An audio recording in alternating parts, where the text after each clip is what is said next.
Hoxe comezaba en toda Galicia a convocatoria extraordinaria da ABAU, unha oportunidade para os estudantes de segundo de bacharelato que buscan subir a nota para acceder á universidade e a que tamén se presentan aqueles que non o fixeron o pasado mes de xuño. Iso sí, non poden estar nesta convocatoria os mozos e mozas que desen positivo en COVID.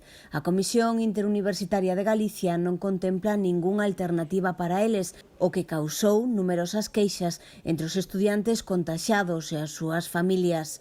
Os exames estanse a desenvolver na biblioteca do campus e no edificio xurídico empresarial. O protocolo inclúe circuitos de entradas e saídas, xel hidroalcohólico, máscaras e distancias entre as mesas, a diferencia do ano pasado, no que o persoal estaba máis pendiente de evitar os contaxios por contacto con superficies. Este ano préstase especial atención á ventilación.